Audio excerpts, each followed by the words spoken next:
you ever walked through a grocery store in a new country, found all your food, and felt really proud of yourself? Yeah, that's a great feeling. It is. But then you reach the checkout line, and suddenly you just break into a cold sweat. Oh, absolutely. If that happens to you, you definitely aren't alone. Welcome to today's deep dive. Today, we are looking at why the supermarket register can feel like, a really high pressure English test. Right.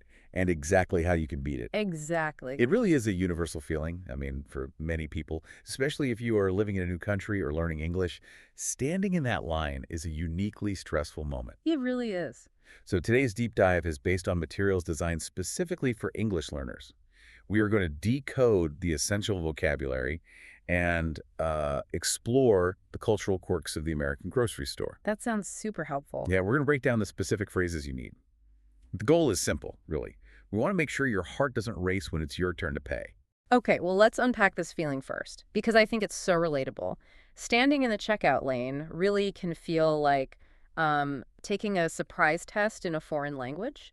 Yes, exactly like a test. And to make it worse, there is usually a long line of impatient people standing right behind you. Oh, yeah, the worst part. Right, they're tapping their toes, they're looking at their watches, they just want to go home.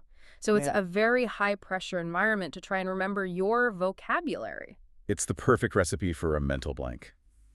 The pressure of the people behind you makes it so easy to forget every English word you've ever learned. Totally. So to understand how to handle this pressure, we first need to look at a specific scenario from our sources. Okay, let's hear it. We're going to examine a situation where a customer tries to take a little bit of a shortcut. And, well, things don't go exactly as planned. I always love a good shortcut. But taking one in a busy grocery store sounds a bit risky. Set the scene for us. What happens? So in our source material, we have a specific dialogue. It's a quiet morning at the supermarket, and a customer walks up to a designated line called the express checkout lane. Okay, the express lane. Right. Now, this particular lane has a very strict rule posted on a sign. The rule is 15 items or fewer. Ah, okay. You can only have 15 individual things in your shopping basket. But the customer in our story actually has 16 items. Uh-oh. Yeah, he has one extra box of cereal. Oh, wow. Bringing a full cart or even just one extra item into that lane seems like a dangerous game to play. People get very protective of the express line. They really do. But let's stop and ask a basic question about the vocabulary here. Why do they call it express? That's a great fundamental question. The word express simply means fast or direct. Like an express train. Exactly. In the context of a supermarket, an express lane is meant to be a very quick shortcut. It's designed exclusively for people who are buying just a few things. Like maybe just a carton of milk and a loaf of bread. Right. The store wants to let those quick shoppers pay and leave. They shouldn't have to wait behind a family buying food for the whole month. Makes sense. So if you have a full shopping cart, you should always avoid the express lane. So he's standing there with his 16 items in the fast lane. That extra box of cereal is pushing him over the limit. What happens next? Does the cashier catch him breaking the rule? Yes, the cashier notices the 16th item right away. Hmm. Cashiers are, they're very good at estimating how much is in a basket. I bet they are. The cashier points out the rule to the customer. But here is where we see a very important natural human interaction. Okay.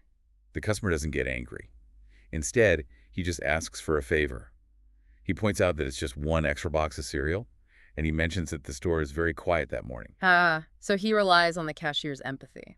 Exactly. He's polite about it. And the cashier sighs but decides to allow it. The cashier says, "Fine, just this once." Oh, that's a huge relief. The customer survives the first test. He does. But after resolving the issue of the extra item, the cashier then gives the customer a direct instruction. What do they say? The cashier tells him to place his items on the moving surface. Right, and that brings us to the actual physical mechanics of checking out. So you've survived the pressure of the express lane. You're permitted to stay. Yes. But now you have to successfully move your food and pay. Let's look at the specific vocabulary for this physical process. Okay, so the cashier specifically tells the customer to put his items on the belt. B-E-L-T. This is a great example of a tricky homonym from the sources. Oh, right. For our listeners, a homonym is a word that sounds the same and is spelled the same as another word but has a totally different meaning. Yes, English is full of those. It really is. Now, we all know a belt as a clothing accessory, the leather strap you wear around your waist to keep your pants up. Right? But obviously, the cashier isn't talking about clothes here. In this specific grocery store context, the belt acts like a miniature moving roadway. That's a good way to describe it. It's the ripple conveyor belt that slowly carries your groceries toward the cashier's scanner. Exactly. It's a simple word, but the context completely changes the meaning. So you place your food on the belt, and it moves forward. Okay, what's the next step? After the food is scanned, you face the next big challenge. The cashier is going to hit you with the ultimate American grocery pop quiz. Uh-oh. They will ask a very classic short question: paper or plastic? Paper or plastic? That is such an iconic phrase. They're asking about what kind of shopping bags you want for your food, right? Yes, they are asking you to choose your bag material. And the sources explain the practical difference between the two perfectly. What's the difference? Well, paper bags are best for heavy items, like cans or glass jars, because they're thick, rigid, and have a flat bottom. Okay. Plastic bags, on the other hand, offer convenient handles. That makes them much easier to carry, especially if you have to walk upstairs. But, our sources also note a really massive cultural shift happening right now regarding these bags. Definitely. The paper or plastic question is actually fading away in a lot of places. Many cities now charge money for store-provided bags. Right. It's not free anymore. Exactly. You literally have to pay a small fee for every single paper or plastic bag you use. Because of this financial penalty, there has been a huge increase in people bringing their own bags from home. Yes. We call these reusable bags. Reusable bags, right? That's a vital cultural note for learners. Bringing a reusable bag is almost an expectation in many modern cities now. And if you forget them in your car, it's a very common modern frustration. It really is. I do that all the time. But let's go back to the customer in our scenario. His items are now successfully scanned and placed in bags. Okay, good. Now, he must face the final hurdle. He must pay. This is where another very unique vocabulary word comes into play. What word is that? Well, the customer's total grocery bill is $78.30. He decides to pay with debit. Okay, let's explain what debit means for our listeners because it's distinct from credit. Yes, very different. When you pay with a debit card, the money is taken directly and instantly out of your bank account. Right, from your checking account. It's not a credit card where you borrow money from a company and pay it back later at the end of the month. With debit, the money leaves your bank immediately. That's the perfect distinction. But here is the really interesting payment trick from our sources that we need to explore. A trick. Yes. When the customer pays with his debit card, he asks the cashier for $50 cash back. Cash back. Okay. He explains in the dialogue that he needs physical paper cash so he can pay his window cleaner later that afternoon. Okay, I really want to pause and clarify this concept for you, the listener, because it can be incredibly confusing the first time you encounter it in North America. It is very confusing at first. Wait, so if my grocery bill is around $78 and I ask for $50 cash back, what exactly is the grocery store doing? Are they acting like a bank? Essentially, yes. They become a fee-free ATM for you, Yeah. a cash machine. When you use a debit card, the store's card machine will often ask you directly on the screen if you want cash back. Right. If you select $50, the store just adds that extra $50 to your grocery bill. Let me do the math. So instead of charging me $78.30 for my food, they charge my bank account $128.30. Correct. They charge your account for the larger amount. And then the cashier opens their register and physically hands you a $50 bill in paper money. That's crazy. You just bought $50 of your own money. That is so fascinating.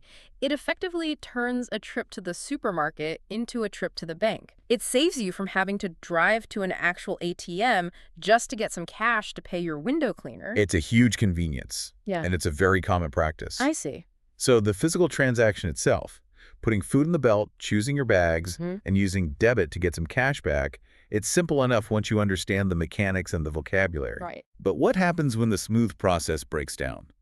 What happens when something goes wrong with your payment or your discounts?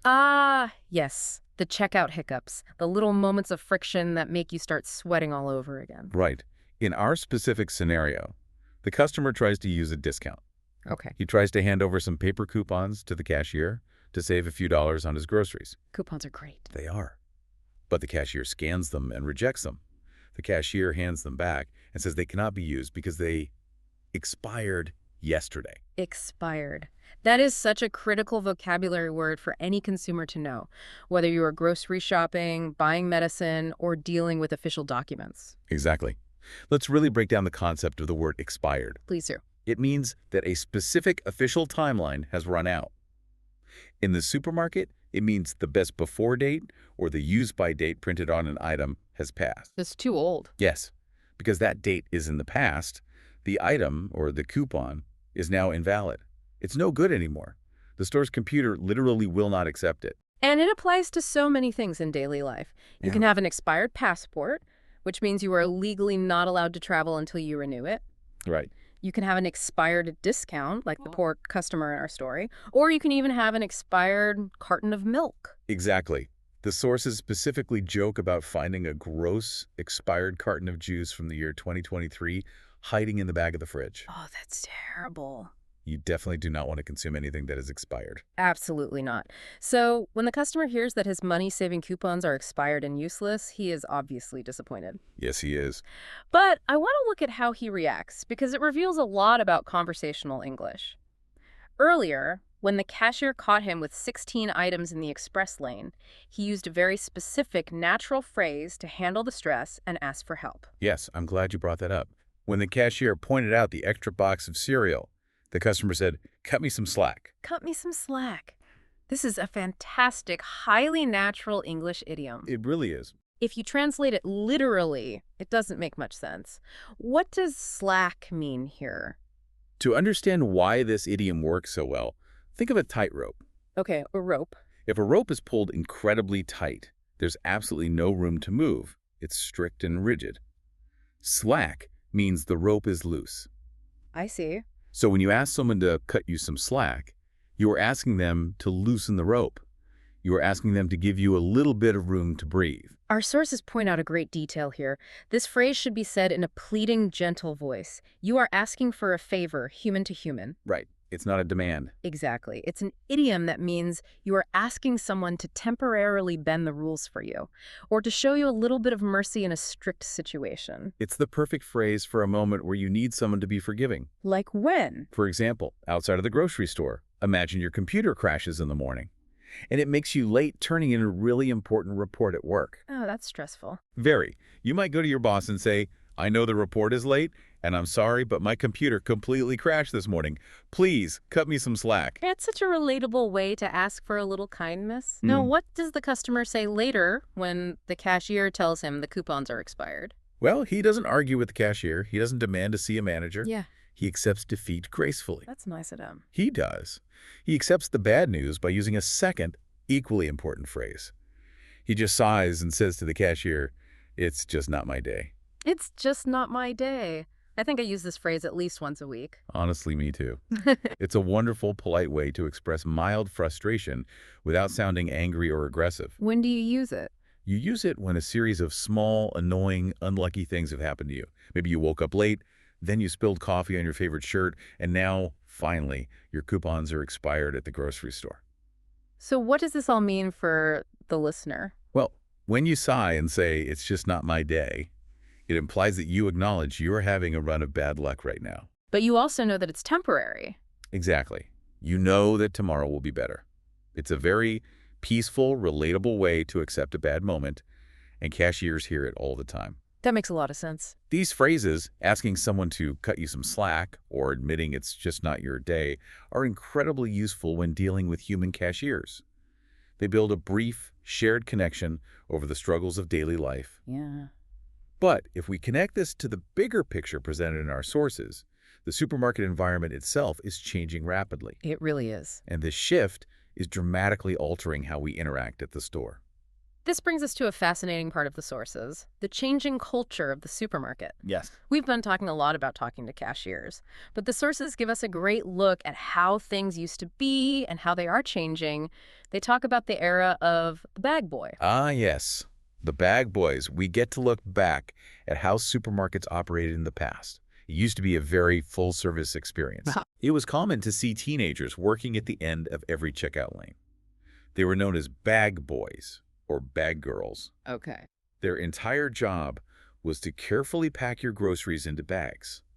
They made sure the heavy cans didn't crush the soft bread. That's helpful. And then they would even wheel your heavy shopping cart all the way out to your car and load the bags into your trunk for you. It sounds so luxurious and helpful. It was a real community interaction. It was. But we have to contrast this history with what we see today. Today, we are seeing the aggressive rise of the machines. We see self-checkout machines replacing human lanes everywhere. The shift is massive. Self-checkout machines are computerized kiosks where you, the customer, have to scan, weigh, and bag your own groceries. Right. You do all the work. Exactly. There is no human cashier to talk to. And there is certainly no bag boy to help you carry things. And the sources share a very universal, highly relatable frustration with these machines. The machines are so frustrating. They are incredibly sensitive. If you do something even slightly wrong, like putting your bag down too heavily or moving an item too fast, the machine stops working. It just freezes. It flashes a bright red light and angrily shouts from its speaker, "Unexpected item in the bagging area?" It is genuinely stressful. When the machine yells at you, everyone in the store looks over. You feel like you've done something illegal. You really do. However, despite the stress of the robotic voice, the sources do note that self-checkout machines remain a great option if you only have one or two items. Yeah, if you just want to get out of the store fast. Right. They're good for speed. But besides fighting with the self-checkout machines, there is also a complex financial game you have to play in modern supermarkets. It is all about something called the Club Card. The Club Card, yes. Yes. It's a store loyalty program. Almost every large supermarket chain operates one now. Right. The sources detail a very important modern requirement for shoppers. If you do not sign up for a Club Card, you are forced to pay a much, much higher price for your food. Really? Yes, they refer to this as the full price. It feels a bit like a penalty. The store desperately wants you to join their club so they can track what you buy. Exactly. They track your data. And in exchange, they give you the normal price. Hmm. In our story, the customer simply handed his plastic Club Card to the cashier. Yep. The cashier scanned it, and the machine instantly saved him $3 on his total bill. It really is that easy, but you have to remember to do it. You do. And if you forget your physical plastic card at home, the sources note a great workaround. What's the workaround? You can often just type in a community phone number or your own registered phone number on the payment keypad to trigger the discount. Oh, that's a great tip.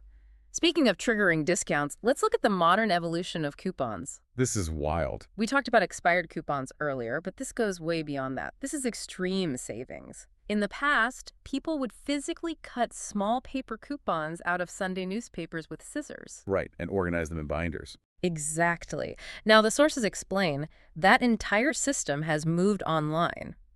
Coupons are primarily located on mobile apps on your smartphone. Yes, and this shift to digital apps has actually led to a cultural phenomenon called extreme couponers. Extreme coupons. Yeah, these are highly dedicated people who study the supermarket's digital apps and the store's promotional rules so closely that they can combine multiple digital discounts at once. Wow. They can miraculously take a shopping cart with $500 worth of food to the register, and through the magic of digital coupons, they only have to pay $5 out of pocket. $500 of food for $5. That is absolutely amazing. It is.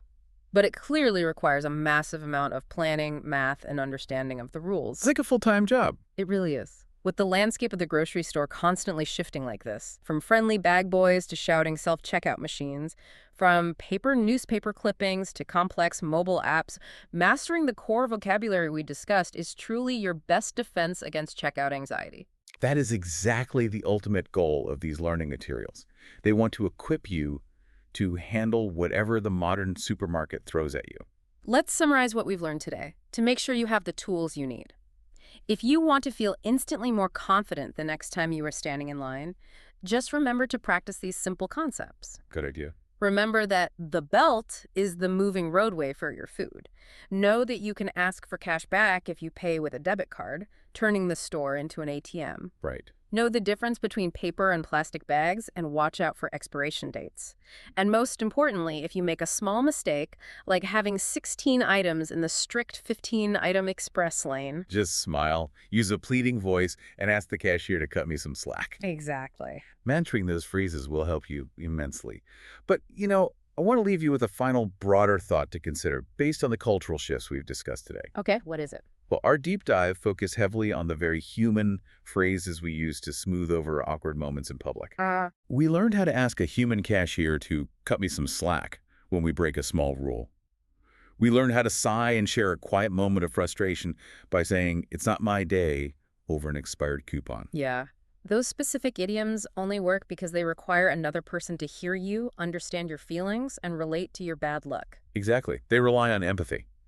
But as supermarkets rapidly replace these teenagers and these human cashiers with rigid, unfeeling self-checkout machines. The machines that just yell, unexpected item in the bagging area at us. Right. As that happens, this raises an important question for society.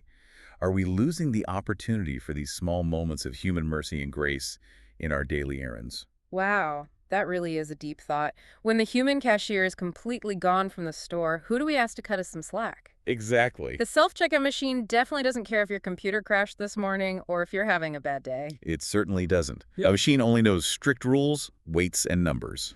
It cannot bend the rules just this once. That's very true. It is something to think about the next time you are standing at the front of the store, choosing between waiting in line for the human cashier or rushing to the self-checkout kiosk. That is a fascinating, slightly bittersweet point to end on. We hope this deep dive helps you feel much more relaxed and prepared the next time you find yourself translating vocabulary in your head while waiting in the checkout line. We really do. Stay cozy, keep practicing your English in the real world, and whatever you do, please do not forget your reusable bags in the car. And always make sure your coupons aren't expired before you get to the front of the line. We will see you next time. You are officially ready to face the checkout lane.